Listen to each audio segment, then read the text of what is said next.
So I'm going to go ahead and call this budget hearing to order. Good morning, Hofdays and Tiro Wami. Today is September 9, 2025 at 9:34 a.m. in the morning here in the Senate chamber in Capitol Hill, Saipan. Today's meeting is with the Fiscal Affairs Committee and inviting the Department of Lands and Natural Resources to meet regarding their budget proposal for FY 2026. Before I go to the next order of business, I would like to go ahead and request the Sergeant at Arms to assist the Secretary and his key staff to the seats that are available for them.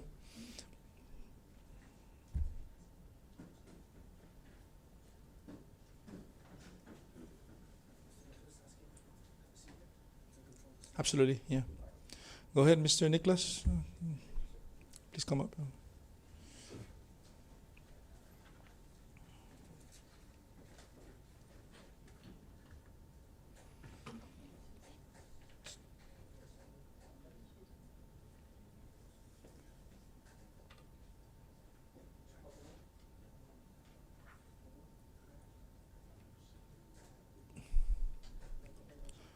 Go ahead and use those two end chairs for the staff.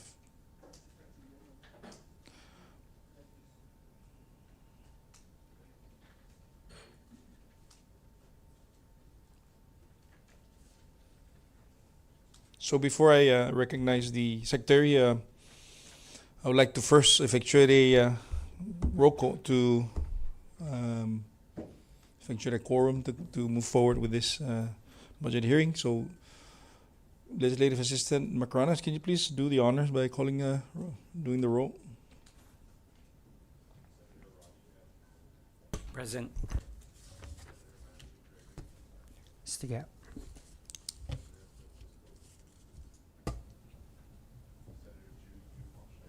Okay. Present.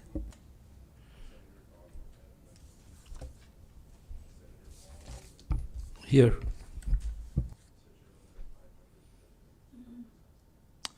With 5 members present, we have the requisite quorum to move forward with this committee meeting this morning. Let the record reflect that Senator Cruz is hereby excused from today's meeting, and the floor leader Manglonia will be making his way shortly.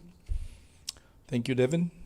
And at this time, I wish to entertain any member of the committee to offer a motion to adopt today's meeting agenda. Recognize. Offer to adopt. Second. Motion to adopt today's meeting agenda has been offered by Senator Calvo, seconded by Vice President Magofnia. All those in favor to adopt today's committee budget hearing agenda, please say aye. All those opposed say nay. Motion carries. The agenda is hereby adopted. Item 4, public comment. This is the portion of the hearing where we allow members of the general public to offer testimony in reference to today's order of business. And if anyone wishes to offer comments, please proceed to the dais or to this. Sarge, can you assist the gentleman so he can offer? We have. Thank you so much. And please state your name for the record and who you represent. Thank you. Good morning. My name is Jeremiah Rother. Should I start? Okay. So my name is Jeremiah Rother. I'm a career educator who has served the students of the CNMI public school system for 10 years as a classroom teacher at Marianas High School. I am here today to respectfully remind the Senate of its constitutional obligation to the public school students of the Commonwealth. Article 15, Section 1E of the CNMI Constitution is very clear. The public elementary and secondary education system shall be guaranteed an annual budget of not less than 25% of the general revenues of the Commonwealth through an annual appropriation. The budgetary appropriation may not be reprogrammed for other purposes. In 2020, the CNMI Supreme Court issued a slip opinion clarifying exactly how general revenues must be calculated. The court stated that revenues must be considered before earmarks, such as the settlement fund contributions for retirees. The court further made clear that only special revenues may be excluded from the calculation of general revenues. I want to quote directly from the court's language. Special revenue includes those revenues generated for a particular purpose which is related to the revenue's source. All revenues not designated as special revenue under this standard are general revenues in which PSS is entitled 25%. This means that funds appropriated to CNMI retirees that come from the ordinary revenue of the CNMI do not meet the definition of special revenue and cannot be excluded from the Senate's calculation of the general revenues of the Commonwealth because those funds are not generated from a special revenue source related to their purpose. The Supreme Court's language leaves no room for ambiguity. The appropriations bill that I have seen drafted by the Senate, which allots $31.7 million to the public school system, does not meet this constitutional standard. And if it does not, it is unconstitutional. The legislature cannot override the Supreme Court's clear ruling through ordinary legislation. Only a constitutional amendment or a reinterpretation by the Supreme Court itself could change that requirement. The obligation is plain. The public school system is guaranteed 25% of general revenue. Our students cannot and should not be shortchanged through accounting maneuvers or legislative shortcuts. I respectfully urge this body to pass an appropriations bill that meets its constitutional duty and protects the rights of our students. If the Senate fails to pass a constitutional appropriations bill, it will open itself up to litigation. I am encouraging the public school system to file a lawsuit if their guaranteed share is not appropriated. The courts have already spoken. Non-compliance is an invitation to be compelled into compliance. I acknowledge that appropriating the constitutionally mandated 25% to the public school system may drive the central government into deep austerity. But that is the reality of the constitutional framework we live under. It is not the prerogative of the legislature to suspend constitutional guarantees, even if some members believe that doing so serves a supposed community good, such as continuing government operations at their current scale. Our Constitution places education first, and for good reason. The well-being and future of our students must come before all else. I respectfully urge this body to pass an appropriations bill that meets its constitutional duty and protects the rights of our students. Thank you, Mr. Rother. And I'm assuming now that you've mentioned your public comment and you're referencing the budget hearing for this afternoon, but we'll take note on your comments, and it's taken as read. So with that, any other member of the public that would like to offer comments in reference to this morning's meeting agenda?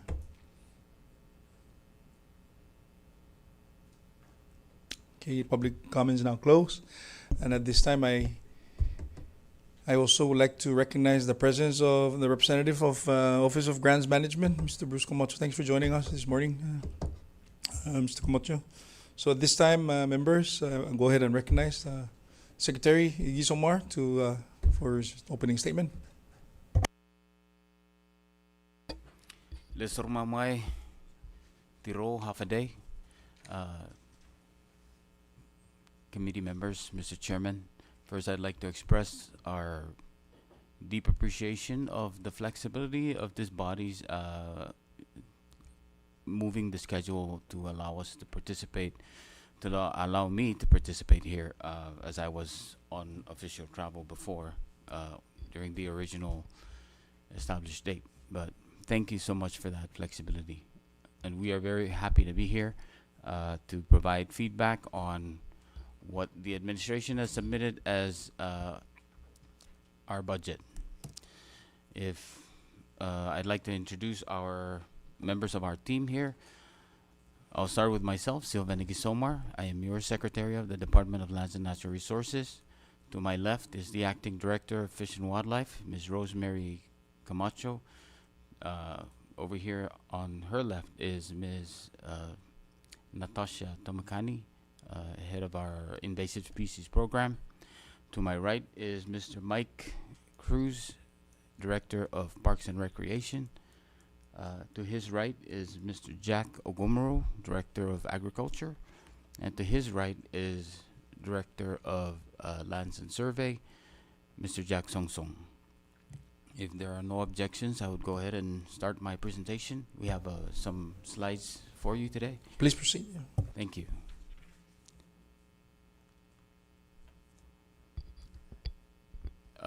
These slides, I think we shared it the last time we were here, but it's just a reminder for those who are new to the body.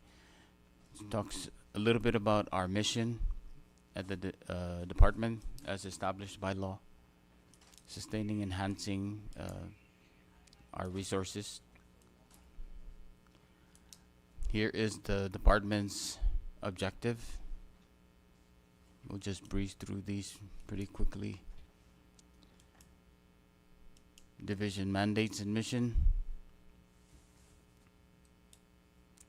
And we'll make all these slides available to you, but these are the enabling legislation for each of the divisions in the department.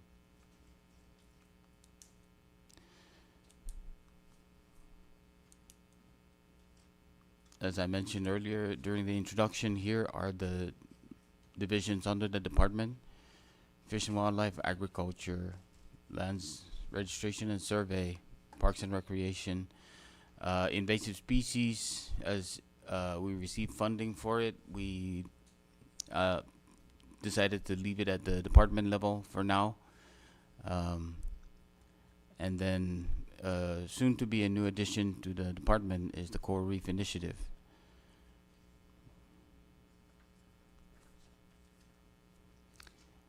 And I'll recognize Cam here to speak to some of these slides. Go ahead, Cam.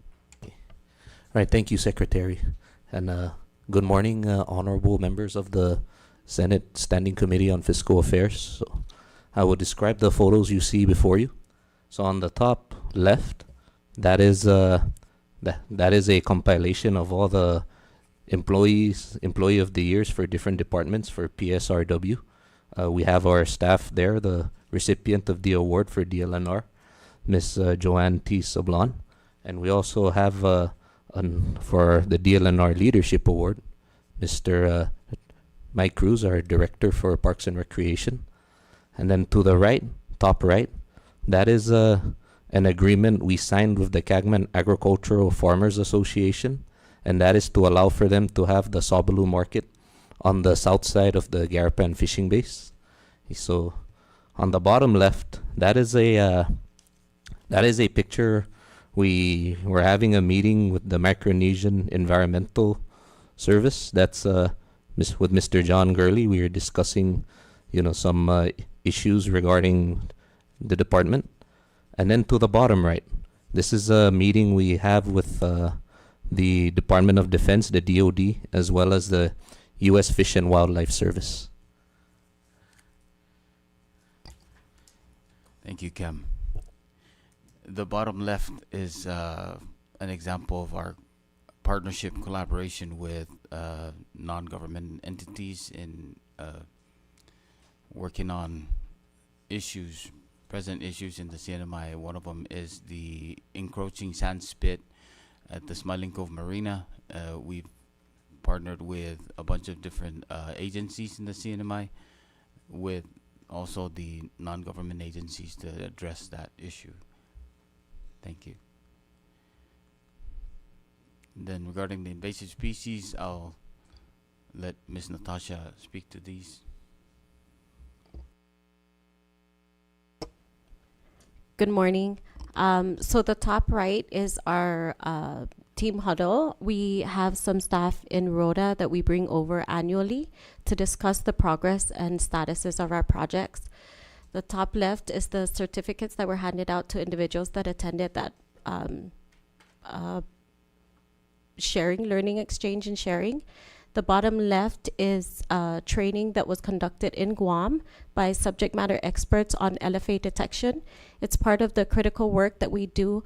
I know, as you have heard, we had some LFA detections in Tinian and Saipan aboard vessels. So we are trying to do everything we can to increase capacity and skill sets for our frontline workers. The bottom left is another portion of the training that was conducted in Guam.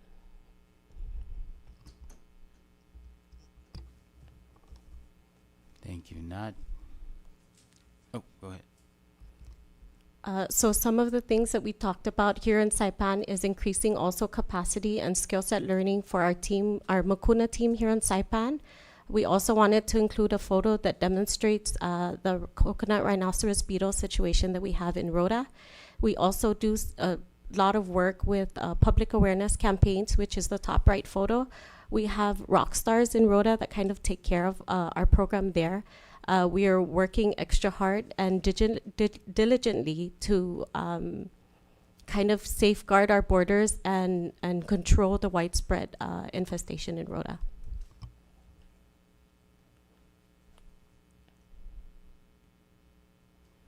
As I mentioned earlier, the Coral Reef Initiative will be migrating from where it used to be at CRM over to DLNR, effective October 1.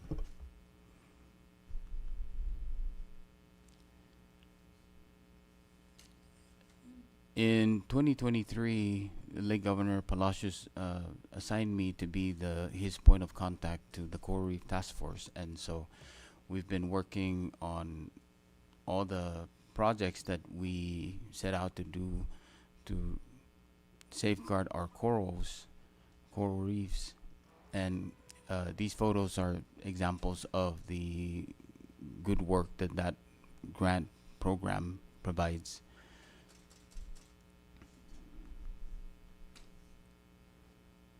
We were able to host the Coral Reef Task Force here in the CNMI last year, October. It was well attended,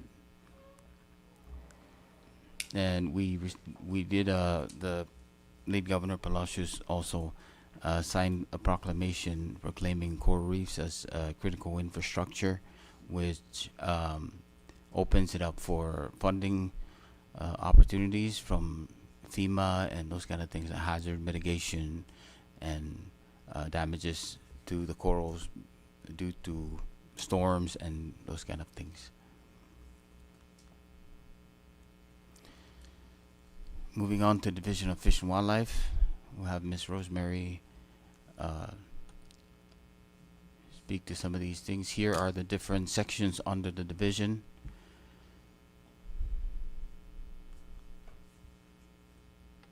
Ms. Rosemary. Good morning, Senators. The top left corner is this year we actually started the renewal of our state wildlife action management plan, and our planner did a great job in pulling in all stakeholders, and she also met with people on both Rhoda and Tinian, and this is a picture of one of the meetings that we held. The top right is the we hosted a basic and advanced management course training at the Crown Plaza, and that's a photo. We had some federal trainers come out, and most of the managers, especially new recruits, were able to participate in that training.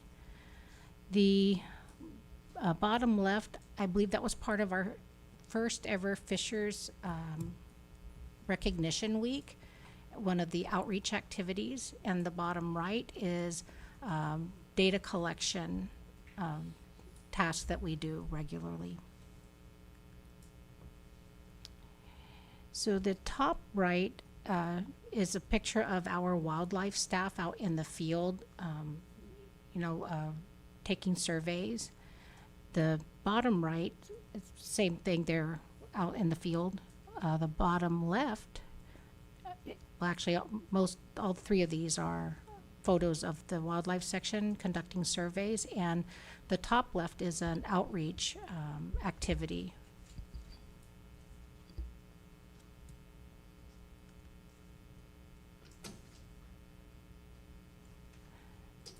The middle picture shows our brown tree snake interdiction program conducting inspections.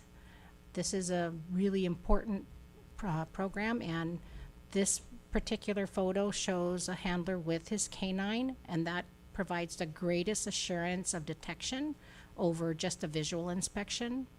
The left picture shows we were lucky to get some assistance from DoD veterinarians in the absence of a veterinarian in the CNMI that came out and provided care for our canines.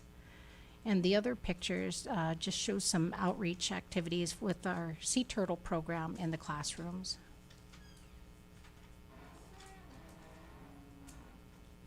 So this last year, we're very proud that we held the first ever Fishers Recognition Week.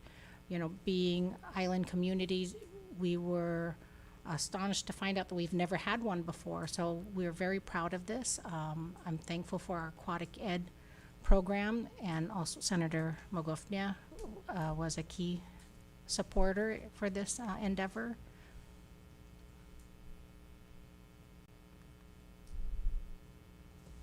Thank you, Rose. Thank you. Migrate over to the Division of Agriculture. The different sections under the Division of Agriculture.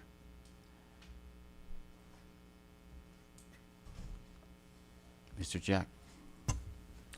Good morning, Senators. The three pictures that you're looking at had to do with the paravet training that we conducted last July, involving students from staff from Guam, Rhoda, Tinian, and Saipan. The first two pictures on the left were taken at Kamoy's farm. His farm is sort of like an example of how we should raise pigs and cows. He's one of the successful recipients of the NRCA grant, and they're using his farm as an example of a project that is consistent with a modern goals for farming or raising livestock. The one on the right is taken during the classroom training for the paravet. It was held in Kangman at our new conference room, built by FEMA funds, rather. The top left picture is about a staff of ours doing an education and outreach over at the Kizu, Joten Kizu Library. And in this picture, she's talking about yellow band hornet. This is a bee that kills our bees that produce honey. So it is an invasive species, and luckily we haven't seen them on our islands, and if we do, we'll try our very best to exterminate them. On the top right picture is more education and outreach for students, and in this picture they're visiting one of the farm plots in Kangman.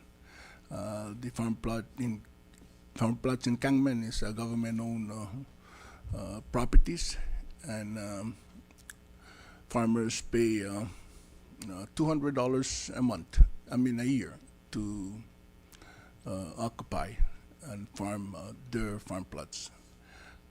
bottom left is more plants at the Kangman farm plot, and on the bottom right is an example is a picture of the high tunnel. The high tunnel is designed to allow farmers to plan year-round, and also helps the plant from the hot sun that we have here in our Commonwealth.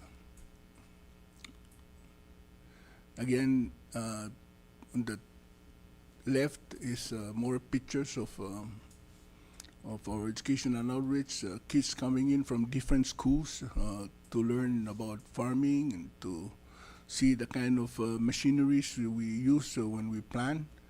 The picture on the right even shows how our leaders would go out and support the effort in planting trees. And in this case, we're talking about Mayor Aubrey Hokok.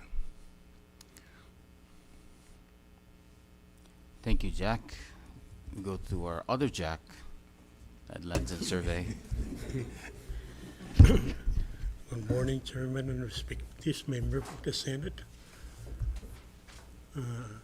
Our division for land registration and survey provide map clearance for all private land surveying companies and general public. And we also provide survey for prior properties and government agencies. We also clear private maps for the private surveying and the government agencies. And we also provide land, I think you see it, but we also input all land data for the entire Commonwealth.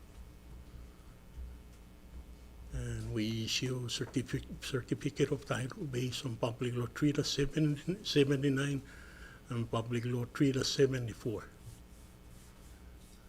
And that's all I think we provide for the Division of Land Registration and Survey. Thank you. Finally, our Division of Parks and Recreation.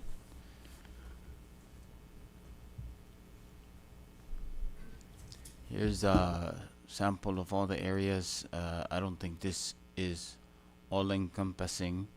It does not cover everything, but just a taste of all the areas that the Parks and Rec maintain. All public parks, to also include now the public cemetery is under our jurisdiction, so we keep busy. Go ahead. Good morning, Chairman and the Senate body. Okay, on the top left corner, that was on the roadside, the new projects right there in front of MHS. We continue maintaining the roadside. Doesn't matter if it's on the beach side or what, but we continue because we need to make sure we deal with the tourists and people see those things. So on the bottom left, we did put up a flagpole up on the Governor Eloy Inos Peace Park. We had some community members asking for that thing to be, if we can do it. So my guys, they're pretty good in putting up structures. So on the right corner, that's at the micro beach. During that storm surge, a lot of those debris came in inland. Then on the lower down right on corner is the flagpole that was done already. Okay, now on the left top corner there, that's the crypts. It's about 250 plots, double decks, so we can bury 5,000 of our community members. On the bottom side there, on the left side, that's the walkway into Paupo Beach restroom. We made it wheelchair accessible for our people with disabilities.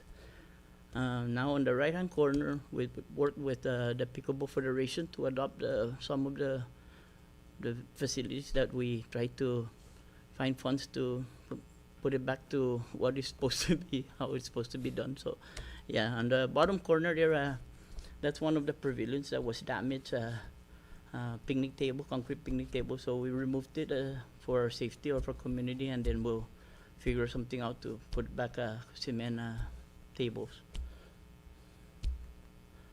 Now that's the public cemetery right now. As you all know, we opened up on the last part of July, if I'm not mistaken, and so we did it ourselves to put up fencing to avoid those manures coming. The cows manuring on the dead or buried people, buried community members there. So, like you know, Chairman knows this. He does a lot of biking up in the north. There's always cow manures around that area. So that was a lot of an issue with us regarding the cow manures. That's about it. Thank you very much for your indulgence, members. That was just a small taste of what your Department of Lands and Natural Resources do on a regular basis. As we take a dive into the budget personnel, I want to mention at the offset that we support the governor's budget submission. We recognize that our economy is hurting and everybody's got to take a pinch somewhere, and we do the same at DLNR. So at the Secretary's office, we have 6 positions. All of those positions are filled. All the employees are on Saipan for the Secretary's office.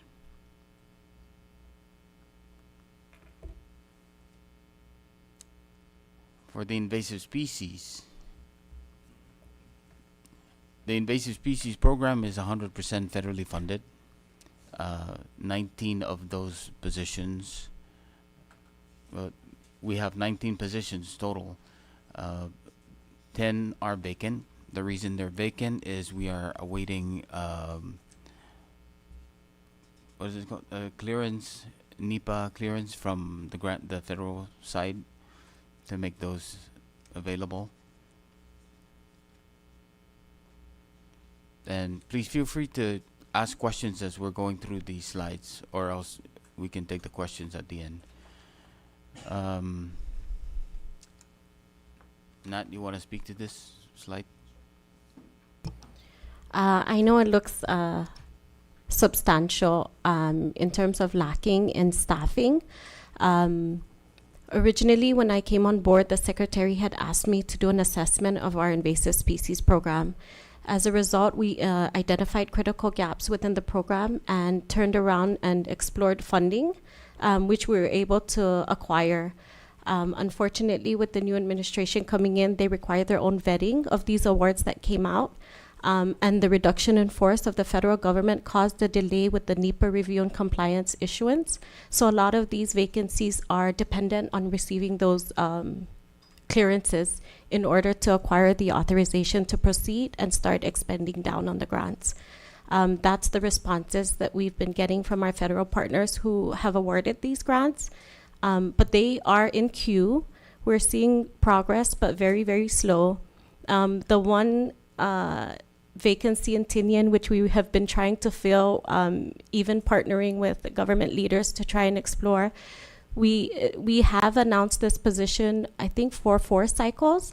Unfortunately, the eligibility list that comes out when we approach these potential employees, they realize that these positions are dependent on grant funding, and so are reluctant to take. And what ends up happening is they opt to take the the contracted positions that are available in Tinian as a result of the increase in military presence. So that's our struggle in Tinian, but the plan is to make sure those are filled. We do have a couple of positions in Tinian that were recently awarded also to increase capacity there. We realize that it is a critical area for us to fill in order to safeguard our borders. So if I can take any questions if you guys.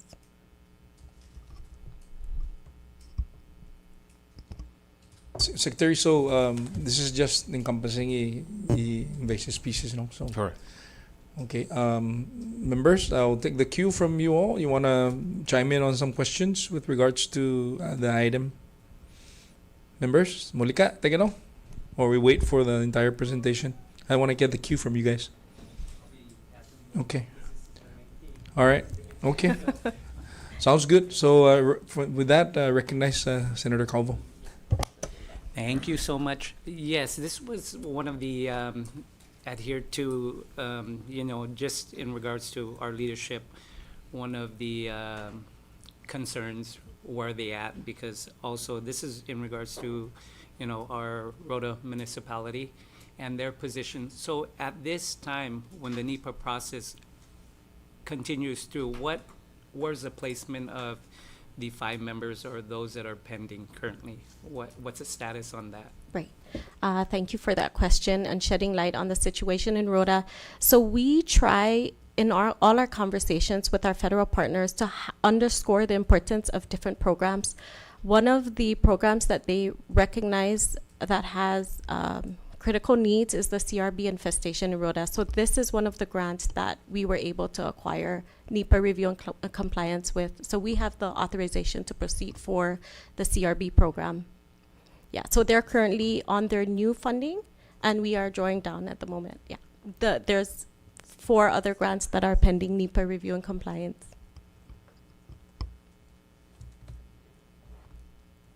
Staying on the subject, thank you, Natasha. So can you just, we hear the National Environmental Protection Act, no? NEPA. Yes. Can you talk more about that? I mean, how is it, how does it work, even Sure. that it's, because it's, we would think that only applies for projects, Right. like, an earth moving or whatever. Right. But this one is employee, so can you just enlighten the members, how's that? So one of the new components in this NEPA review and compliance process is called a categorical exclusion. And that's something that was new that was included in this. So we, the CNMI invasive species program, are applying to get exclusion through this. The issue with the NEPA is that we do use chemicals. We do use herbicides and pesticides to try and mitigate the spread of these invasive species. So that's one of their growing concerns. They do have a white list of chemicals that are that we don't think is effective with mitigation. And so that's where the conversations are happening, where we would submit what our current mitigation efforts are, and then they would respond with, can you do it this way, so that we would be able to qualify you through the category exclusion for the NEPA review and compliance. I think the biggest issue that I'm recognizing is that there's a significant reduction in forest with the environmental arm for the federal agency. And so we are seeing a really slow progress moving forward, and that's something that we are speaking to DOD about, because a lot of these things are as a result of increased port activities with their projects here in the CNMI. And so we are trying to leverage our partnership with DOD to kind of highlight that and have that be a conversation on a higher leadership level. Okay. So one more question, then I'll allow you to. So can you speak more on those? You said that there's a reluctancy to dial in into the FTEs, so they ended up taking other option. Can you clarify that? Yeah, so some of the responses from our candidates that we do interview that have been deemed qualified by OPM, we would have conversations, and they're looking for continuity with employment, and as we all can understand, and some positions that are federally funded and dependent on grants, with the uncertainty of the federal government at this time, they don't want to make that commitment if it's just dependent on an annual basis. And so they opt for contract positions with the federal government, such as black construction, Intinian, and Private sector, so to right. speak. Okay. Yes. So any flexibility with this to outsource it, perhaps? I mean, we would like to encourage, employment sustainability, but Right. like what you said, there's that concern. Right. But is there any other options, so to speak, so that you can fulfill the objective of our invasive species Right. personnel? I mean, So that was a conversation that was explored by the Secretary with our federal partners. Unfortunately, their response is rescoping of the grant is much harder than anything else to get approved at this time. So I know that we are going to do an announcement next week and work very closely with our leadership in Tinian to see if we can get some qualified candidates. I believe this is going to be the 5th announcement cycle that so we're you're going gonna to announce until field, Yeah. basically. Yeah. If I may add to that. Go ahead, sir. The other good problem we have on Tinian is there's competition, right? And there's options for the folks out there, better paying positions with the private sector. And so I've also asked that we reassess if our entry level is not as competitive, then maybe we should bring it up to where, folks who are at the entry level are getting better options at the private sector rather than come on board with us. So that's another option we're looking at. Okay, thanks for that clarification. So any member wish to offer questions? Go ahead, Senator Manglone. Po. Just one question. So what happens to the fund if, they remain unused at the end of the fiscal year? That's a substantial reason for an extension. We would request for an extension with the federal government to be able to extend the performance period for the funding. Okay, and so another question is, so can you work with the mayors so that the mayor can assign you an individual to actually work under your office and then just reimburse the mayor for that employee so that because that employee that you hire directly, of course, will be worried because it's only for 1 year, right? But if we give that flexibility and let that mayor's employee work under your office temporarily so that if the grant is not available next year, that person will just revert back to the mayor and it will allow the mayor in this fiscal year to then have some flexibility to save that funding, right? Is that possible to work out with the mayor? So if there's like so many vacancy, the mayor will just transfer the employee and put them under your office, assuming they're qualified, right? And that way the mayor, in saving 2 FTE, will have a little bit of funding for maintenance and repairs or something. And at the same time, you're able to have that employee readily available and doing the necessary work. Is that possible? Yes, that is possible. But as we receive these funds, we are looking at getting FTEs, our own dedicated personnel. But if the situation remains the same, then we may have to explore that. We do have that ability to create an account that folks can charge their time to. So that is something that we've done at the department, but we haven't applied that to this program yet. We'll definitely explore that. Yeah, so at least that individual doesn't have a worry of, finding an employee next year, right?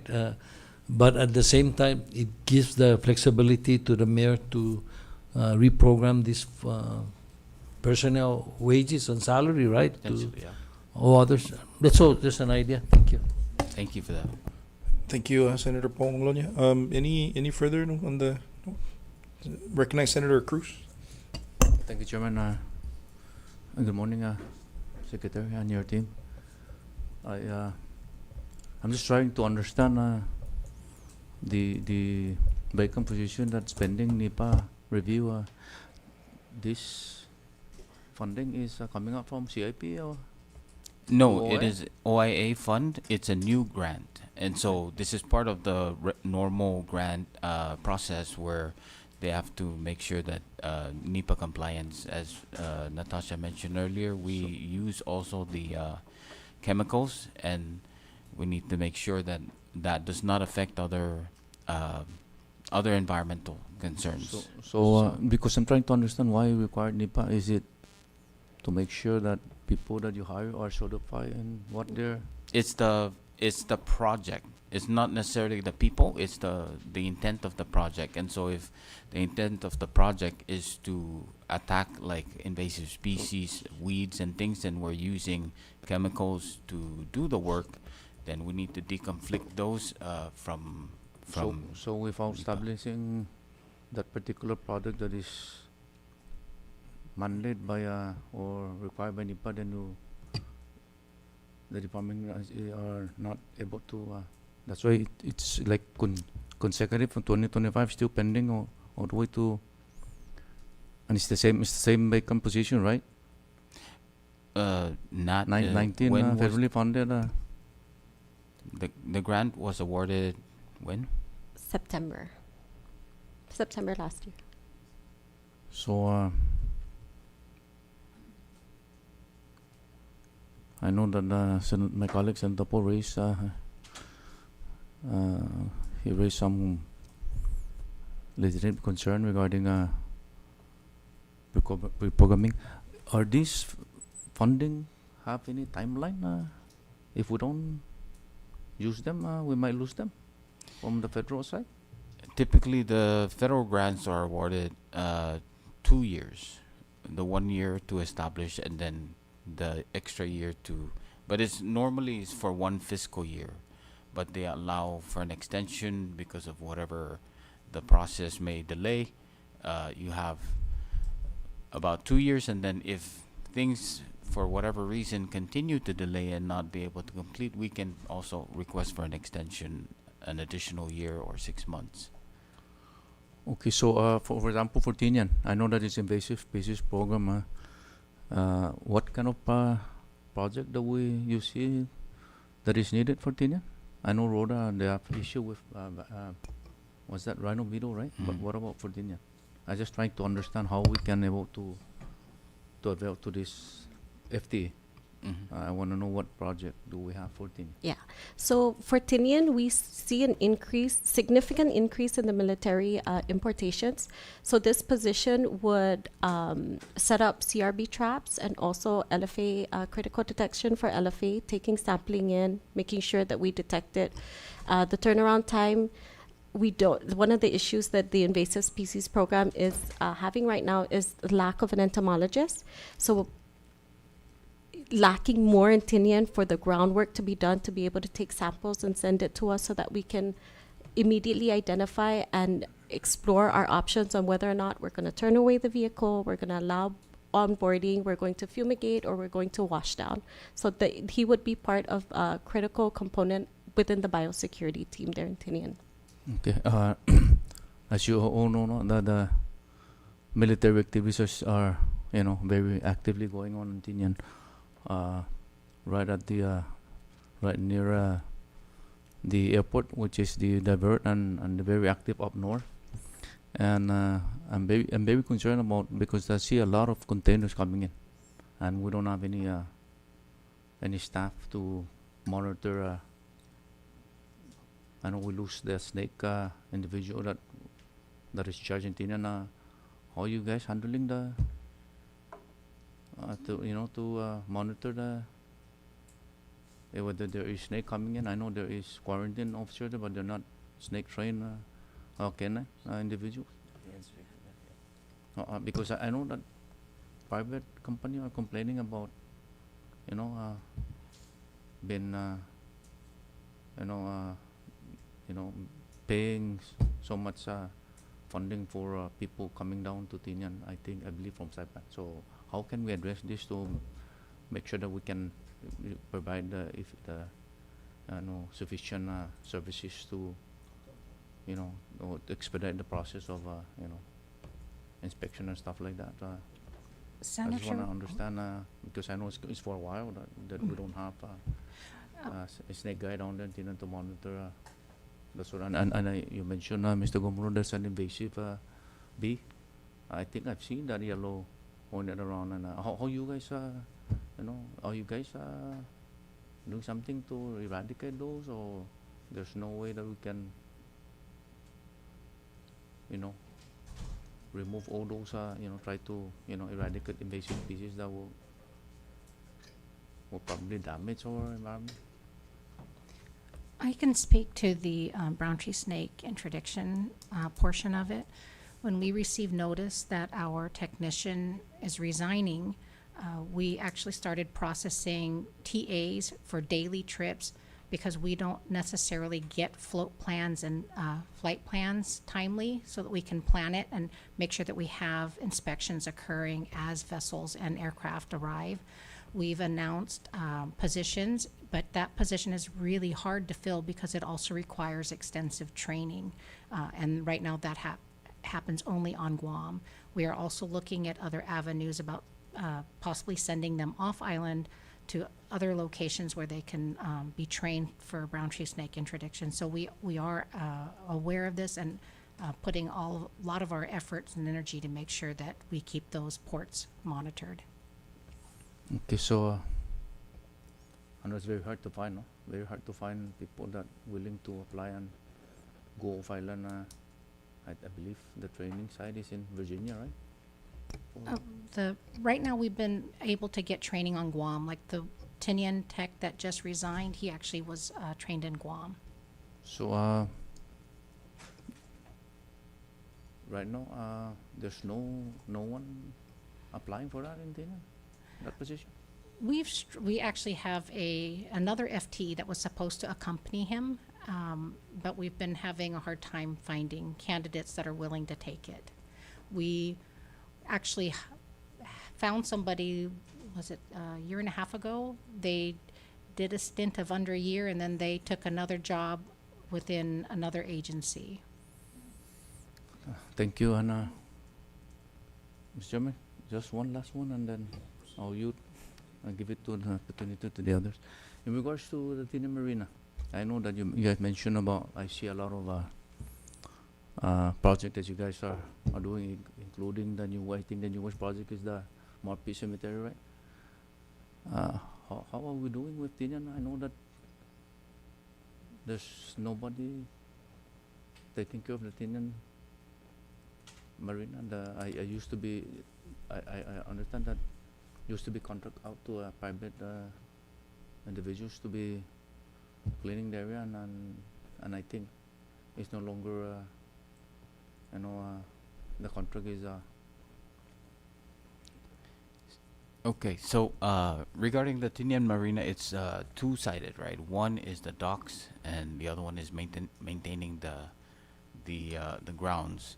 Regarding the docks, the Office of Public Assistance, that falls under the FEMA damages, and I believe we just signed some documents that is ordering the replacement equipment or the materials to replace it.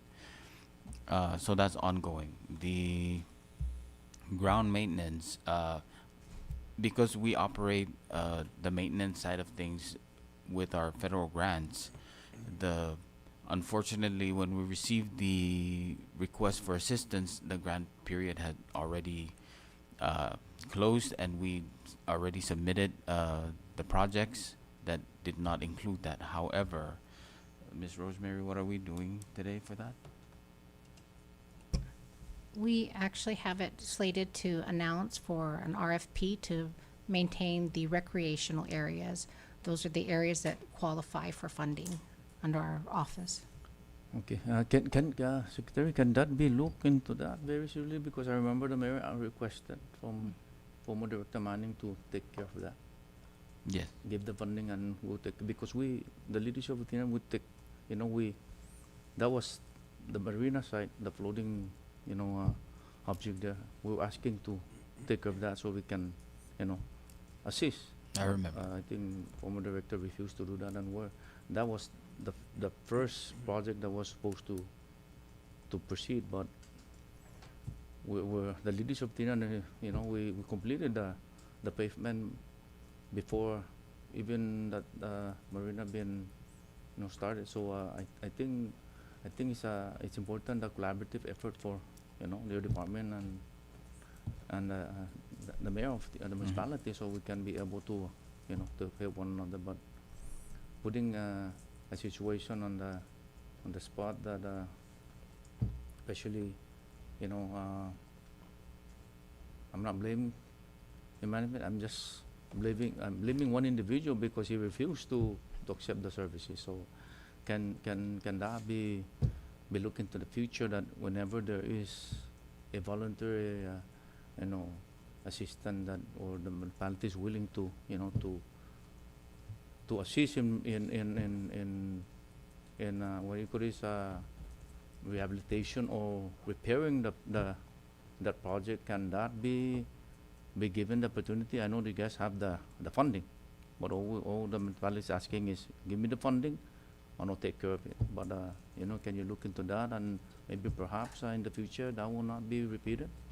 Also, as a matter of fact, that's the marina. That's why it's in this situation because of that that response from your director. So I I don't know, but I'm assuming that you know about this, what the mayor requested. So I'm just asking in the future, We will if the certainly municipality explore is that. willing to do the project. If that's not a problem to give them the money to do the project, then I think rather than just letting it sit there and deteriorate. So again, I ask for you guys understanding and cooperation in this matter. So we don't have to be asking in the future as to what's the status of the project. I understand. Again, I appreciate because I was gonna, good thing that you mentioned about recreational, parks and recreational. That's, I believe that's should be the part of that project, because I think a couple of weeks back, our resident keep complaining as who's responsible for the marina. There's a lot of I know that it's beyond our control when people go down there and use the place, but then not I understand. not throwing the trash, just leaving it there, especially when they put in trash bag and then the dog comes and the stray dog comes and start messing all those. So again, let's collaborate with municipality and we see how we can do to to beautify. Because I see here that you guys also beautifying areas that is part of the parks and recreational section. So again, I appreciate your understanding and patience on this matter. Are you back, Mr. Chairman? Thank you. Thank you, Senator Cruz. Thank you, Secretary and Ms. Camacho. But before I recognize the next member, I see Mr. Bruce Camacho from OGM wish to offer some guidance with regards to the discussion. Yes, Senator. If I may also help respond with the first part of Senator Cruz's question, regarding the federally funded FTEs pending NEPA review and compliance. So, oftentimes, especially grants that get awarded that are related to environmentally orientated grants,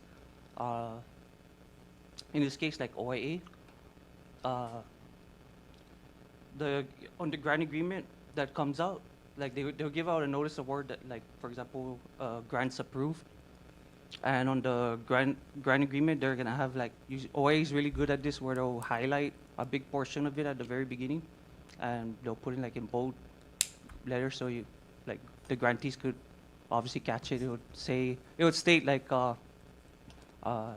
you cannot expend any funds, in essence, you cannot expend any funds yet until either a NEPA review or a lot of times they'll ask statements for the grantee to come back and make statements. So oftentimes these agencies, they're hesitant to proceed with projects using their own budget, because if it comes back that NEPA's not in the favor and the agency is in need to terminate the grant, the agency doesn't have to burden burden themselves with not being assured reimbursement of funds.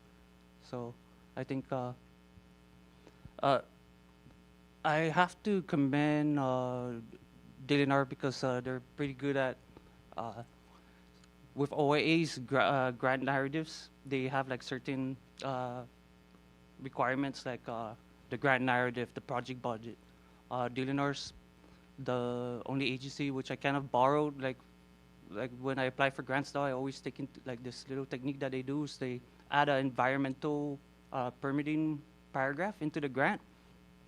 So because during the process when OIA awards a grant, especially like environmental related grants, they'll move it over to the Army Corps of Engineers, who are basically their people who their consultants who does the NEPA process for them. So if there's no like environmental permitting, the Army Corps would have to like look to the whole. It would take them time to review the grant narrative, and then they're gonna have a lot of questions, which is gonna start going back and forth with the agency. DLNR is pretty good at like writing environmental permitting section in there. That's pretty detailed. That it cuts the time in significantly in if I want to compare it to other agencies that usually apply. Then I forgot. I had another thing to say, but It's okay. Sorry. You can go. Welcome to do a second, third, fourth go around. Thank you, Bruce, for that point of information. So at this time, I want to recognize our good floor leader, Senator Don Manglonia. Thank you, Chairman, and good morning, Secretary, and good morning to your team. I just wanted to ask about this 19 pending vacancies. Is this just from this fiscal year, or are these 19 positions pending from prior fiscal years? It's Senator, it's 10 vacancies, 19 overall FTEs filled and vacant. One is funded, currently hard to fill in Tinian. The rest of the 9 are new awards, pending NEPA review and compliance in order to acquire the authorization to proceed and start expending. Okay, thank you for clarifying. And then the CRB positions, this would be inclusive or included in this 19, or is this the one on the bottom, the 4, 5, or the 5 at least for Rhoda? Yeah. So are these all CRBs? Yes, and that's part of the 19 and currently filled with our team in Rhoda. Are these positions funded through the same grant since the discovery of the CRBs? Yes. And so this is a grant that is applied for every year, and it's not something that will probably run out or be phased out, or? I would say they recognize the importance of continuously funding our critical work with CRB mitigation in Rhoda. However, we're noticing that DC is a little bit, there's some unawareness and uncertainty in DC. So we are trying to amplify our conversations with our partners in demonstrating the critical need to continuously fund CRB. Okay. And do you have data as to the progress in isolating this incident amongst the different locations CRBs are found on Rhoda? Yes, and I can send that to you as soon as. Is it showing? Are we finding new spots, or are we doing a good job in eliminating or eradicating the CRB? Or we're doing a good job in isolation. We are finding live CRB in currently infestated areas. No new areas within the past fiscal year. Our team in Rhoda, I just have to say, they're so passionate about the protection of their environmental resources in Rhoda, especially the coconut, and I have to commend them for their work. They do work around the clock. They do staggered shifts and they work around the clock because CRBs are more active in the nighttime, and that's the time that we're finding them usually but they're doing a really good job in isolating where the current infestation is. Okay. Thank you. And I bring that up because I mean, I think I've seen these 5 individuals for the past few years, even at outreach. But I think this ties into the recommendation by Senator Paul in terms of being able to utilize some of the mayor's office so we can get more people on board. In addition to filling the vacancy that we're seeing in Tinian, I mean, I think Micronesia Air is going to start direct services from Guam, and so you're going to see regular flights coming in from Guam, and so how do we address the vacancies there? But I guess my main concern is, at least for Rhoda, in addition to 5, is there room to cost share some of the mayor's office employees? And then again, going back to Senator Paul's concern, and I think about 3 years ago, the same issue came about where a few of these employees were calling my office because I guess either their paper wasn't routed or the grant wasn't approved yet, and so they were concerned about not being funded. And so how do we get them on board as whether it be a civil service staff or under the mayor's office, so that they're at least protected in that sense, or at least partially funded in the event something happens to the grant, or even the possibility of bringing in more individuals so that we can further address the issue of the CRB and possible new sites or something like that. And so I know I heard that the secretary is open to the idea, and so I hope that's something that could be considered. Currently, we have the mayor's office staff assisting other agencies, and so they have dual responsibilities, and so that's something that could be funded, whether it's 50-50 on your end with the mayor's office. It's something that I hope that you guys can further explore. And so I just wanted to share that. Thank you. Thank you, Lawyer. Any member? Recognized Vice President? No. Thank you, Chairman, and good morning to you, Secretary Igasomor, and to your team. We appreciate the presentation that you guys have provided the members. And I don't have any specific questions pertaining the invasive species program, but I would like to ask some questions in general regarding the budget itself, the proposed budget. So if I may, Secretary, you has stated in your opening statement that, although you submitted to the governor's office your proposed budget, you support and accept what the governor has submitted. So thank you for acknowledging that and for recognizing the dire position that we are in. Everyone has to make sacrifices somewhere, right? And we appreciate that you are coming in with that attitude.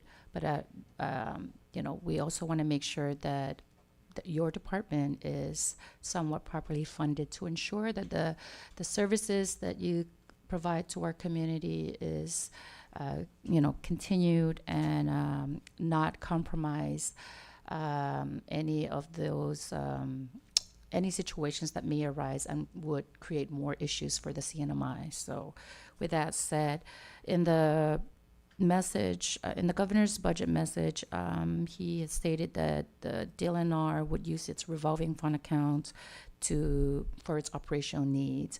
And so I'll start my questions from there. How many revolving accounts does DLNR have? And what are the balances for each respective account as of today, if you have those information? We have several revolving accounts. Some are born out of legislature special projects. Okay. The ones that are specifically assigned to offices, we'll start with Division of Parks and Rec, for instance. They have one. I am not sure of the accuracy of the number I'm looking at right now, as they require to be certified by finance in order to be quote unquote right. But we currently have 145,000 in there. Or is this a note number? The last certification that we got, I think before we canceled our budget, we postponed this hearing, was it was around $79,000 under that revolving account. Okay. That's where we collect permit fees for pavilions and whatever like if you get a pavilion, you need to pay the usage fee or something if it's an event. So under regulation, it says that you would need a permit if there's 20 or more. That's considered an event. So those things we do permit those. Okay. No? Does your division have a projection of revenues for the next fiscal year, or do you guys just kind of play it by ear and see what comes up? Okay, so I do have data. We collect monthly of the Okay. grotto and the pavilion. So right now, from October to presently, we collected about 88,000. Okay. Yeah, that's grotto and pavilions and whatnot. Okay. Yeah. So. All right, but it's not a steady projection, right? It's a moving target, so depending on the number of People using people that yeah. use. Yes. Okay. All right. And so, aside from the revolving fund under Parks and Rec, are there any other revolving funds accounts out there with balances? Okay, so we don't have only one revolving account, which is the 6012, but we do have some appropriations from, depends on the precinct. So we do have some funds for precinct 2 and precinct 4. Okay. So those things, we don't touch the revolving account and we use it for operations. Okay. Okay. I guess I'm just going based off of, the message from the governor's office that DLNR would use its revolving funds for its operational needs. And I do see that there's a significant cut for operations, and that's concerning, right? Because how can you operate on a daily basis if you don't have the sufficient resources to provide to your staff to go out there and do their job. So for instance, fuel, maintenance of the vehicles, things like that. We just want to make sure that the critical needs of the department are at least funded, right? So that you can continue to provide those services out there. But I'm sure this is nothing new.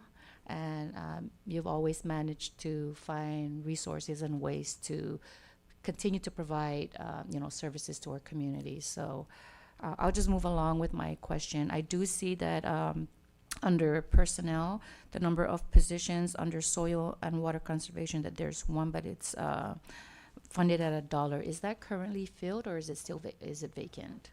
It's vacant. Oh, so it is vacant. But we are using existing staff out of the Division of Agriculture to provide that support. Okay. And then under land and registration, there are, according to the budget, it's showing that there are 8 positions under that division, but it's under the budget, it's funded at $2,800, a little bit over $2,800. Is that sufficient for the entire fiscal year? For now, Or- we'll make it work. Are all 8 positions filled, or are there some vacancies? One vacancy. One vacancy. So Yes. 7 positions filled, and only $2,800 is budgeted for The surveyor. but prefer for salaries, right? I mean, I don't even think $2,800 is enough for a monthly payroll under that division. So where would the funding come from to ensure that these 7 positions are paid?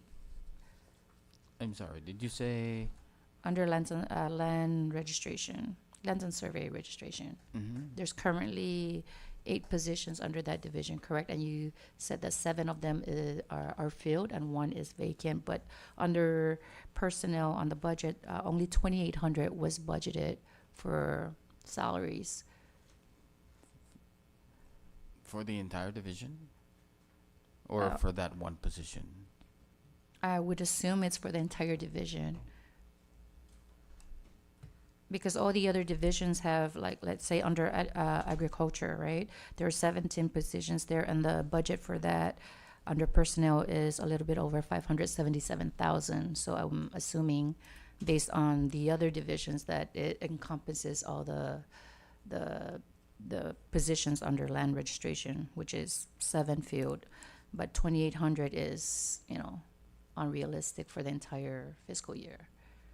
So I'm not asking to question you. I'm asking to make sure that there is sufficient funding for these 7 positions, because we want to make sure that if they are coming into work and performing their duties and responsibilities, that they are paid when it's time to pay them. So I'm maybe sorry, revisit I that. may have, yeah, I'll probably have to go back and. Okay, Because so I was under the impression that the positions are filled and are budgeted for. okay, and so we maybe have just one. take a look at the governor's submission Yes. and try to address that with OMB perhaps. Yeah. Um, and then also under personnel, we see that there's a cut according to the analysis. We see that there's a cut of about $774,000 or 27%, and 500K of that is actually the MOU between DLNR and DPO. So I'm not really, concerned about that because I'm sure that you guys have that all under control. The concern that I have is the difference of $274,000, which I'm sure it applies to the other divisions. And I just wanted to know if you know which divisions are being affected by this cut and what potential impact, if any. That's specifically for Parks and Recreation or for the No, department? it's just, so out of the $774,000 that's been reduced from your personnel cost, they've identified that at least 500K of that would be attributed to the Parks and Rec, which is the MOU between them and DPL. But my concern is the 274,000, which I'm not sure which division it applies to. And I just wanted to know what kind of impact that would have on your department. So maybe you don't have the information right now with you, but maybe that's definitely something that you can have a conversation with OMB to identify which exact positions those are being cut and from which division, right? And so that you can make the proper adjustment and plans if needed. Okay, Thank you, so. I've made a note of that.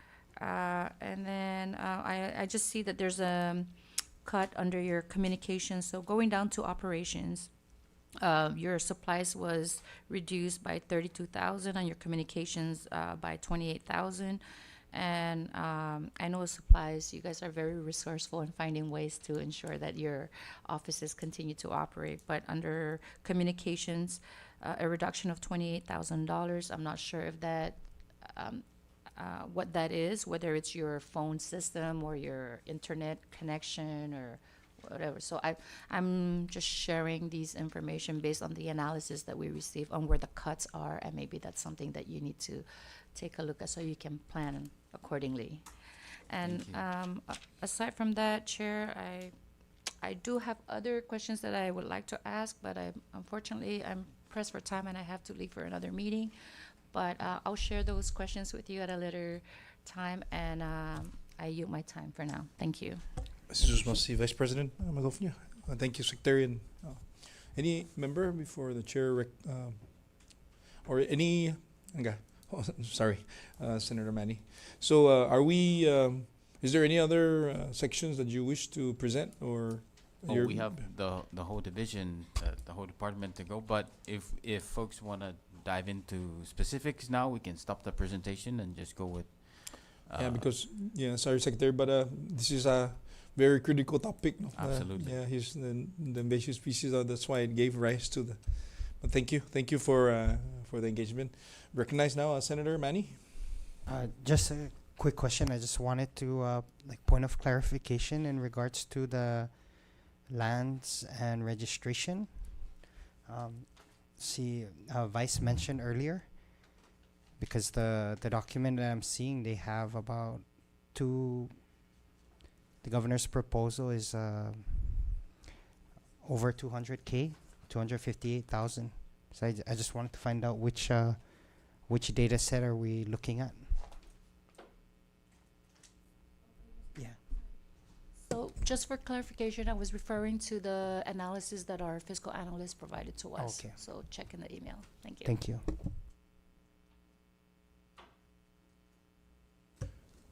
Thank you, Senator Castro.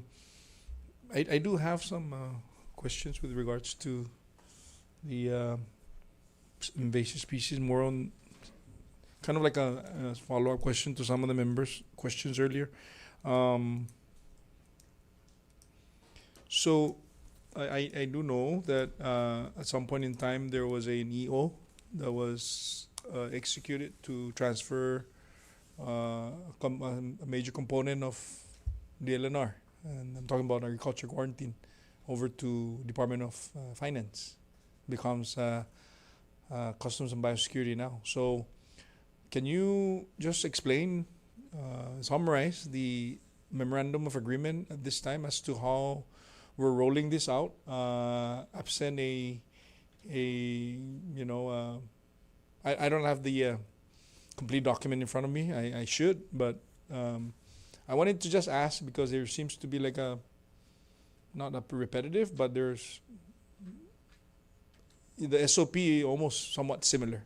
So who takes what, and what's the SOP as far as intervention, like the intervention of the little fire ants, the discussion on the CRB in terms of control. So how does that work? Just for informational purposes. I'll speak to that. So the merger of the agriculture quarantine and customs occurred in the previous administration under an executive order. I was not privy to all the reasons why they did that, but potentially it was they may have thought that it was a good idea at the time. As it relates to biosecurity, we are working on filling those gaps. We've requested and were able to receive some funding support to also augment the customs biosecurity as it stands right now. So all the authority for intercepting at the port of entry is at customs and biosecurity, also including invasive species and all of that stuff that used to be the authority of quarantine has moved over to the customs. And so we will be having a conversation with our leadership to see if there are other gaps that we need to fill and work through those. So you're still kind of working through the process as far as the element, the actual, because I do know that there was some point in time there was an MOU with the federal partners. Yes. With regards to the very topic that we're in discussion, no. So is there any like say for example, just most recent, and by the way, Tasha is very responsive, and I appreciate the leadership that you possess as well, no, for being responsive in some of the inquiries when we do get calls or concern is being raised. I want to say this on record that you're very responsive, and I appreciate that. So, in your responsibility now, what's how is it factoring into working, because the dynamics of this is there's potentially three different inhabited islands, full-time inhabited, Rota, Tinian, and Saipan. So in terms of rolling out the policy and all that, how's the challenge, and what's other than the success story that you mentioned earlier, what are the potential fix that we can probably hear and not necessarily address it during this budget forum, but So currently, upon coming on board and leading the invasive species program, I recognize some critical gaps needing to bridge partnership with customs and biosecurity. So lately, we've been joined at the hip. Even some of these grants that are pending NEPA review and compliance do fund FTEs for biosecurity officers. So we work hand in hand with customs and biosecurity because I feel like there's still some unfamiliar grounds that need to be explored in order to enhance coverage of our borders.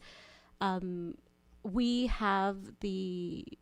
were awarded, for example, the funding for an entomologist, which customs basically have the boots on the ground responsibility at the borders. And so, for example, when they take vials of samples of LFA, they would use microscopic investigations and send photos of that to us, and then we would turn around and search for subject matter experts in order to identify these species. So we really work currently hand in hand. I know that we still have to make opportunities and time to sit down with the division, to kind of identify and explore where solid lines for roles and responsibilities lie. But we've been able to cover and safeguard our borders thus far. I think it's just a matter of memorializing and formalizing where the designation of roles and responsibilities are. Does it need a legislative fix? I think customs have mentioned, and I'm going to defer maybe some questions to them. Yeah, I think and I appreciate that. Yeah. Maybe we'll table the further, no? Sure. Digging into it. So, can I jump over to earlier? Senator Cruz kind of brought this up, Ms. Camacho. Can you repeat this RFP that is ongoing with regards to the grounds maintenance of the marina in the CNMI and inclusive of Tinian? Thank you for that question. We actually put it in our grant, which is effective October 1st. So as soon as the account is established, it's slated as one of our high priorities to start soliciting for proposals to maintain the grounds around the recreational portions of the Tinian Marina. That's all we have funding for. And then we also have the same for the Rhoda Marina. What about here, Saipan? We have staff at the Smiling Cove Marina. Oh, so they're the ones doing the... Yes. So the grant then that you just mentioned, it's going to be effective 1 October? Correct. 2025? Correct. So what's the turnaround time in terms of like the RFP and the granting and all that? Because every day, there's people using the facilities down there. So I can't obligate the process, but I'm going to guesstimate it's going to be about 3 months. 3 months? Yes. Can you... If I could, Senator, I would do it for all of the grants that keep popping up with red flags saying this urgent need. Is this a month annual grant? Forgive my ignorance. Yes. So they're taking at least 3 months away from the 12 months, Well, we didn't put it in previously because there was communication to the grantors that there was an interest from the Tinian delegation at the time to purchase back the marina for commercial use, and that didn't qualify for any funding support, and that the repairs that are currently ongoing are covered by the FEMA funds. When we found out that there was an interest, and I believe also from your office secretary, notified us to make it a high priority to include it in our grants, because we do have limited funding, but it was an important enough issue. Okay, Ms. Camacho, Mr. Secretary, I really appreciate this revelation. I really would like to see that if we can shorten the gap, because like I said, right now, like what was mentioned earlier, there's really no one doing it. So, basically the municipality had to absorb the expense that's needed. Chairman, just a follow-up on yeah, that, I got one more. So one more thing is, you've probably seen it, right? The facilities? It's been about maybe 6 months since I've been there. Yeah, so it's very, very, It's needed. attractive, and it's, and it's the right thing to do, it's for the community. So our people are using it frequently, almost on a daily basis. So you can imagine the facilities, the trash and all that. So I can't overemphasize the need for, if you have any other funds that you can assist the municipality at this juncture for the 3 months that you mentioned, that would really be appreciated. And I think it's not an unfair question, no, Secretary? Can you provide some guidance to that? We'll definitely explore other options. We do have 3-4 other divisions that we can look into what's available right now. Regarding the maintenance, the funding source from Fish and Wildlife Service limits us to only recreational, and so there's an important delineation between what the facilities being used for and whether it becomes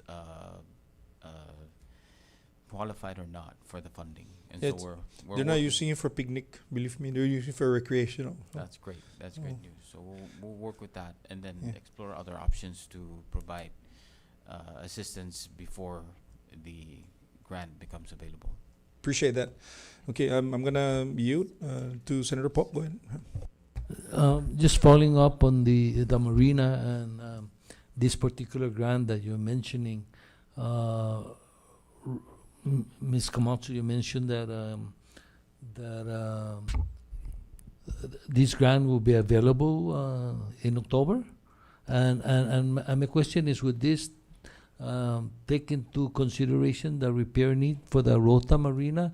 I understand there's an issue there with the wave coming in constantly, high waves, and the sleeves are being damaged as they float up and down, right? And there's mention that they need some kind of a wave attenuator. Yes. What is that? Can you explain? And is that part of the repair work that you're anticipating to do there in the marina?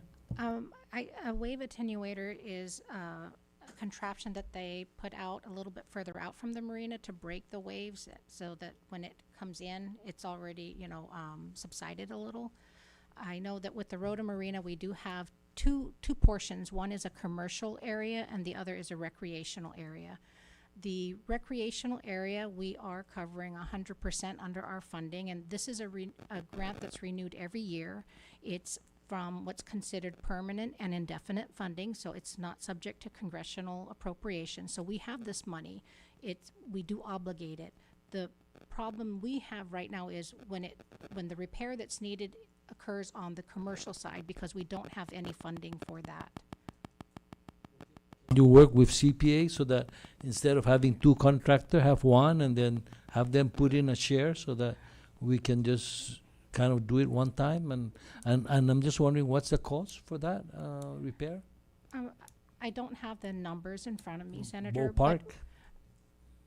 I'm going to guess for a wave attenuator, maybe under 100,000 for the Rota Marina. So you need a couple of those, or I don't know I'm how that assuming works. we're just going to have one longer one that they will construct for that.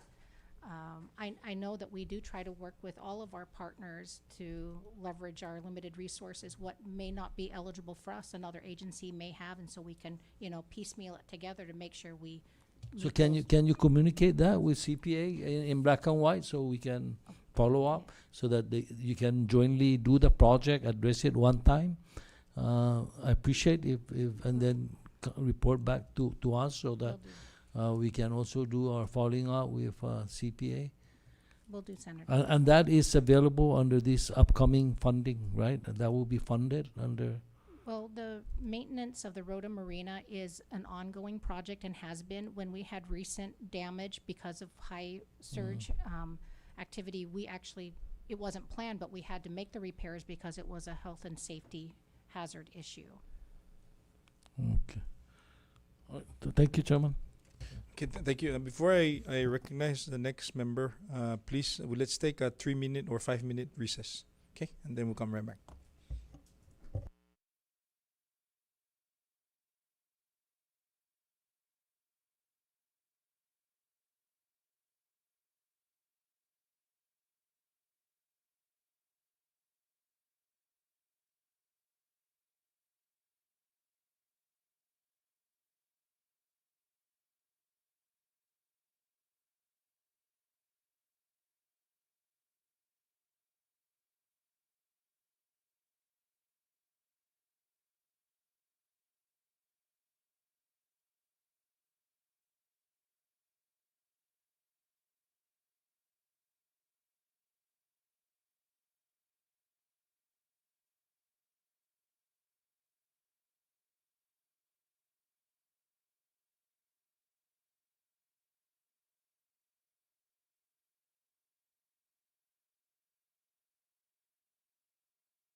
your cooperation. So at this time, I recognize Senator Cruz. Thank you, Chairman. Director Jack, in regards to the boost program for agriculture and grazing, can you share with us how we're doing with that program, and do we have people from Tinian and Roda that adhere to that program, or? I know. You should be happy they are, but nobody from Northern Ireland got anything. But yeah, you're probably talking about the micro grant for food security program. This is a program that helps the communities increase their livestock and agriculture production. So for this year, we're now putting out the checks to successful recipients. We have a total of 75 awarded applicants. And of these 75, 50 are from Saipan, 7 from Tinian, and 11 from Rhoda. Of the 50 from Saipan, 7 have not received, their checks are still pending. 7 from Tinian, out of the 7, 3 from the 11 awardees from Rhoda, 4 are still pending.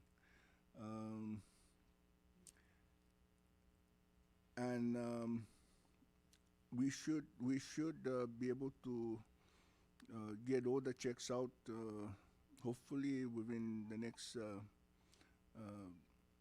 2 weeks. And I say 2 weeks because we have no control over the other part of the processes, including finance. But Saipan received a total of 220,000. Tinian over 22,000, and Rhoda over 36,000.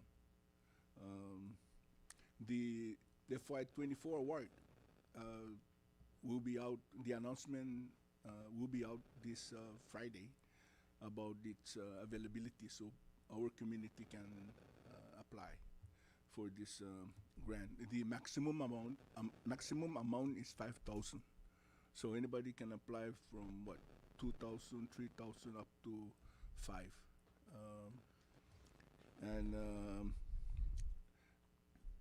This Friday, when we announce the availability of funds, we're talking about less than 150,000. But in March, we've already received assurance that we'll be getting another award for FY25, and that will be about a little over 250,000. And so we're happy to be bringing money that would directly benefit our people. Thank you, Director. I know that this program is because of for food security, right? The purpose of this program is for food security, and I see that when they create this program, I think also with your departments, will be helping with marketing. So how are we doing with marketing? That is also another program. But as far as marketing, we normally inform our subgrantees to bring their produce down to the farmers market in Garapan. But as far as how to market their product, we are working with NMC. That's the partner we have. Okay. That we're kind of like have them do that part because they're into research. They know better how to play with numbers. And and also commerce. But we do have another program, and that's the program that is called the Resilient Food System Infrastructure. This one is a little bit more. We brought in $1.9 million. All this money will be going to, again, our people. Under this program, there were 12 projects that were recommended for funding. However, only 7 decided to continue working on the requirements so that they can be eligible. Because one of the requirements is one that Nad mentioned, the NEPAP requirement, and of these 7, 5 applied to get equipment. Of the 5, 1 is from Rhoda and 4 from Saipan, and then 2 infrastructure applicants. This is for those who want to build or rehabilitate their facilities. Under this program, 2 were awarded from Saipan. Director, what sort of infrastructure are you talking about here? Facility? You talking about facility? This is a program that helps the middle of the food supply chain.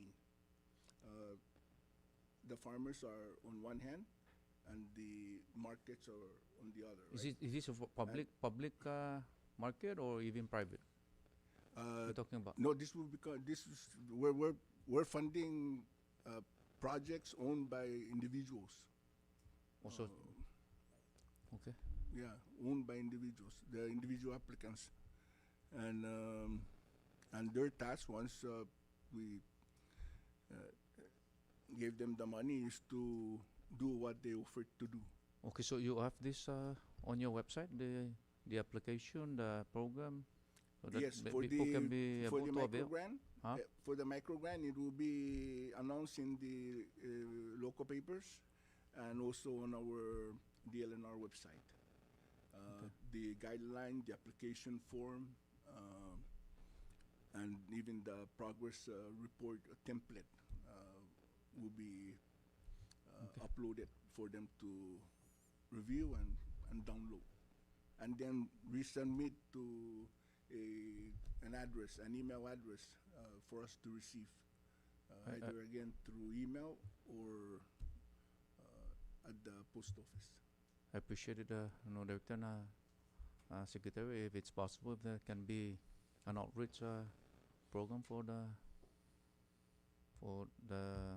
agriculture and Fish and Wildlife section to be able to do outreach program for Tinian and Rhoda. So because I think not so many people on aware of this kind of program. So that's why I raised it, because somebody came to me and want to inquire. So I said maybe because I remember Director, we came up to the legislature and sharing with us I think a couple of years back in regards to that program, the food security program, the one you mentioned earlier.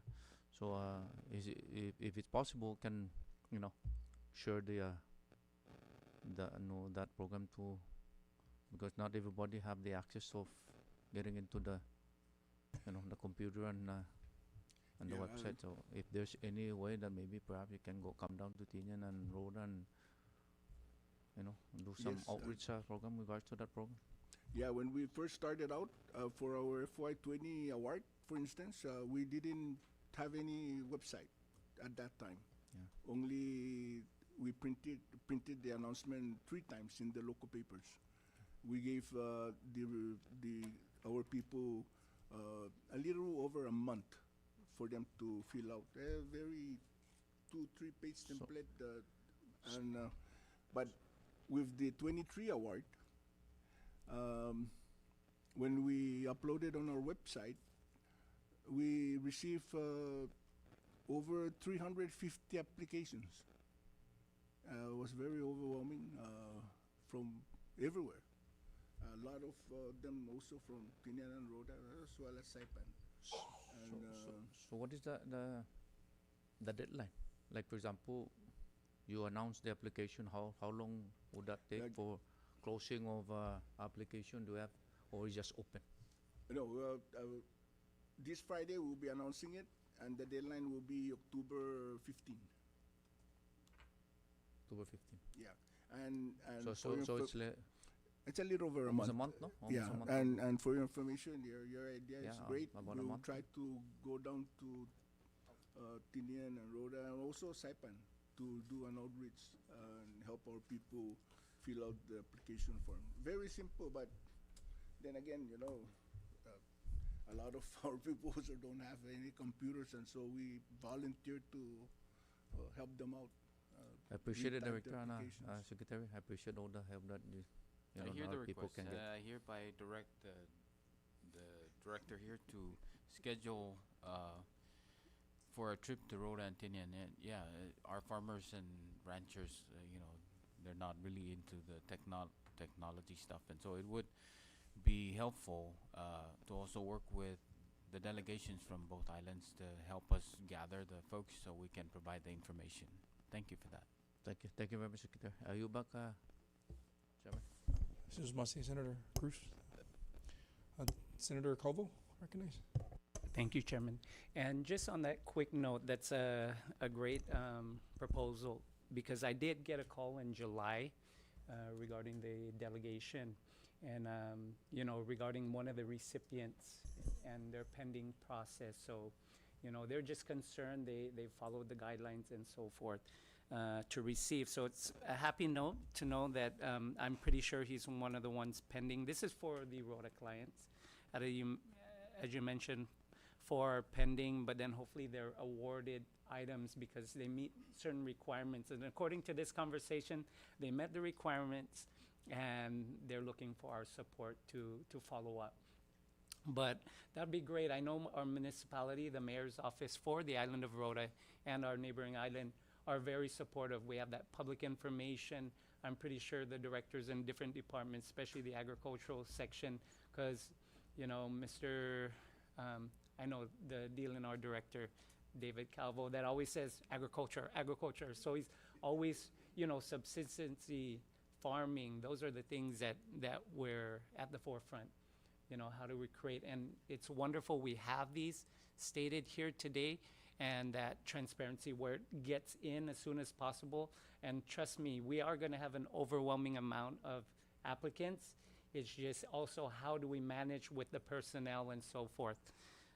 So I thank you for that information. Another one is on not the agricultural aspect, Chair, is just overall in the governor's proposal, and every department has it, where, zero on, like we have all these numbers on each wonderful divisions, as far as the, repair and maintenance, very critical, communications, operational supplies, fuel and lubricant, that's top priority all the time. Machinery, I know back in our municipality, it's machinery after machinery needs repair and so forth. How do you guys manage when we don't get the governor's, we have to use our revolving fund? How's that for your current fiscal year, the challenges, and how did you navigate to supply the needed requirements like agriculture at 47,600 proposed for fiscal year, 2026, and then each department has their operational stuff. Just a little enlightenment on that portion. Where's the funding source, and how do you manage that in knowing we have, we have to navigate that on our own? Thank you for that question. Number one, we have to be very creative, right?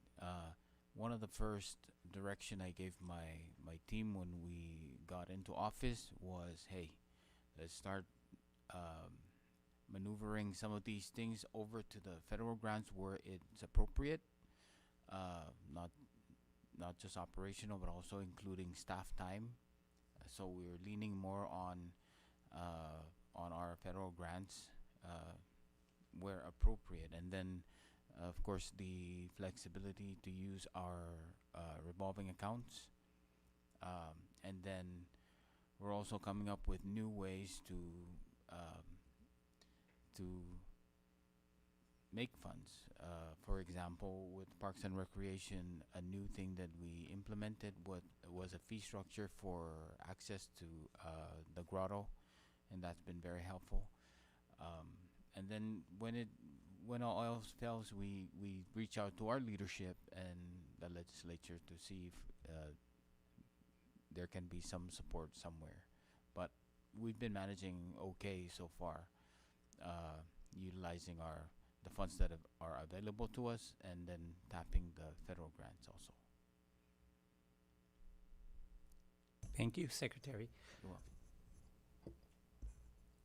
On another note, when it comes to, I know, certain fundings and trickling down to the municipalities, are they receiving, like, at a glance, I don't know if this deals with fish and wildlife and, conservation, and there's certain, percentages where 15% for Rhoda, 15% for Tini, and then the 70%.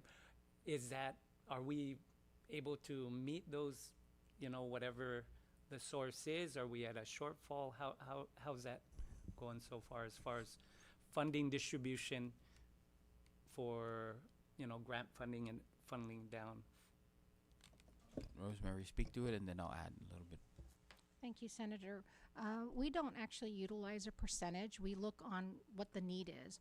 We have some funding sources where 100% of it is allocated to the municipality, with zero coming to the Saipan main office.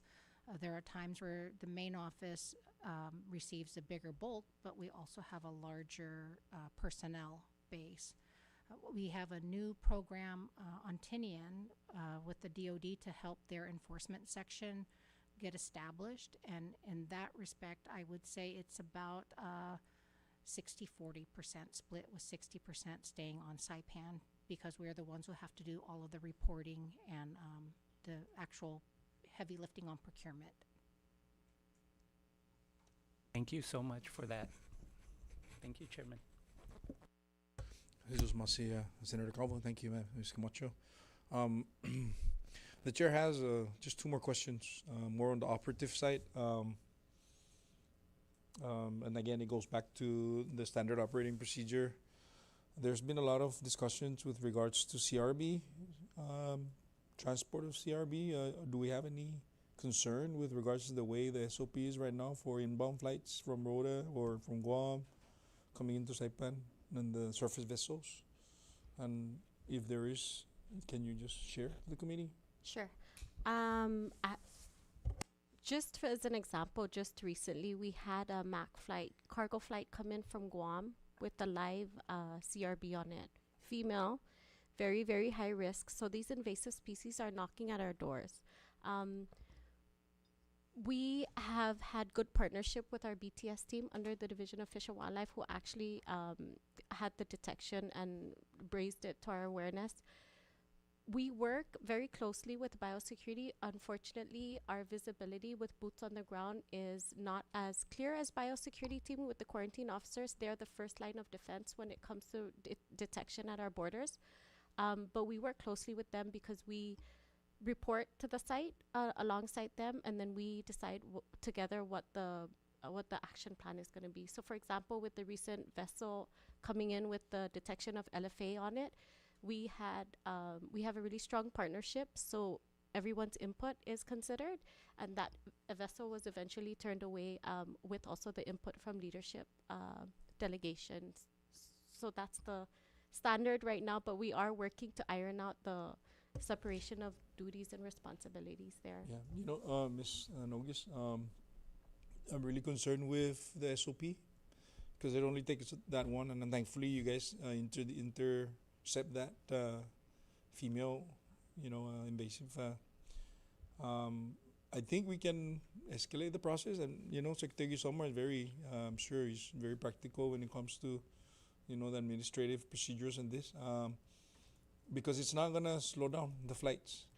MAC is ramping up its flight, and it's only gonna get busier. So, if I may ask, and then maybe if it cannot be mentioned this time, but Senator Manglonia, Paul mentioned something about the reimbursable concept, whereby like right now you said biosecurity by way of Customs and Biosecurity have the personnel, the boots on the ground. So maybe if they do respond, or do you have an MOU to conduct the clearance, you can actually book that in as a forced labor, or something that your funds can reimburse to the CNMI with that performance. Because if we ramp up and escalate the process of intervention, it's gonna probably exponentially save us a lot of money than crisis management.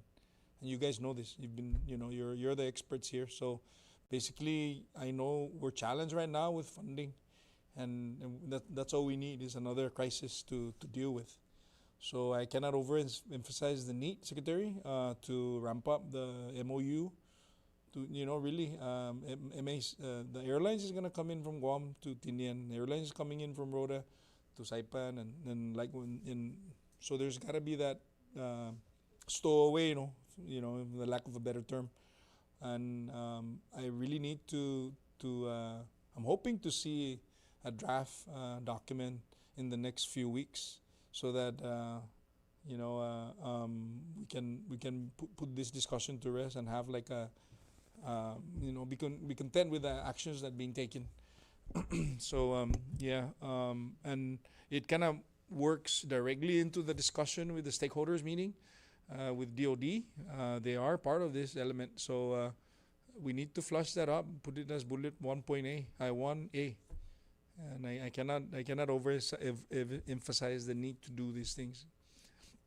That's number one. And the other thing is, I think we kind of the committee kind of just went into more so on the operative side, the operations side of the agencies, and somewhat linked to the budget. But we're looking at monitoring the time. Secretary, please note, although this is a budget hearing, but please note that we're going to be calling you, your entity, again to discuss other matters with regards to your entity. And likewise, works the same. Reach out to our offices as we all share the same concern. No? Before I give you the floor back, I would like to also recognize that your division directors, Mr. Cruz and Mr. Director Jack Ogumoro and Director Songsong, and of course you, Ms. Camacho, and of course Ms. Nogis, for your presence today, and being able to guide us through with the voluminous task that you guys have in front of you. And of course, my good friend here, Mr. Nicholas. Thank you. So with that, I one more. Okay, Senator Donald. Thank you, Chairman. Sorry, I just wanted to bring this up. I don't know if it was mentioned earlier. I know in the past budget laws, there is an MOU between Parks and Recs and DPL. Has that ever been resolved in terms of billing DPL for the services that Parks and Recs have provided? Or I know there was an issue in terms of submitting an invoice to DPL and then DPL reimbursing. The MOU is still good. We're working through the kinks. DPL has made payments in the past, and we're just working out some minor details to make that even smoother. Okay, so whatever area or public land that Parks and Recs manages, they just bill DPL, and then DPL pays DLNR. Is that how it works? In so many words, yes. Okay. Do you have a copy of the MOU, or is that still being drafted? The MOU exists, and yes, we'll have you. Yeah, if we can don't have a already copy, have. because we hope to mirror that with the other districts in terms of utilizing our parks and recs to, service some of the public lands that are being neglected. And so I hope that's something that we can also do on Road and Tinian. So if we can get a copy, Mr. Cruz and Secretary, I appreciate that. Thank you. Thank you. Yes, we're redrafting a new one, so yeah, but we'll provide the current one to you. Okay, thank you. Ayut, Chairman. Marcia, Floor Leader, would you like to have any first statement before we adjourn? Thank you, Mr. Chair. Nothing can be done without all the hardworking staff and management of the department to make things happen.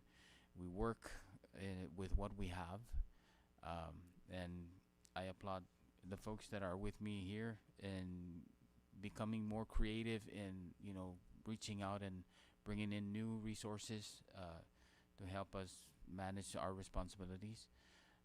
And we also thank Governor Apatang and Lieutenant Mendiola for the continued support. So all we gotta say is we really appreciate the opportunity to come here and provide some feedback on the good work that your Department of Lands and Natural Resources is doing, and we welcome the opportunity to come back and fill in if there's more questions for us. Thank you very much. Okay, thank you, Secretary. Thank you to your key staff. I do want to mention that the new that you'll be assuming in 1 October is something that we want to cover next time around, the Coral Reef Initiative. Okay, so thank you. Any member to offer a motion to adjourn this meeting this morning? Or correction? Thank you, Floridia. So this committee meetings stands on recess because we do have to convene again this afternoon for another budget hearing. Thank you, and buenos dias, Talu. Thank you. Appreciate it.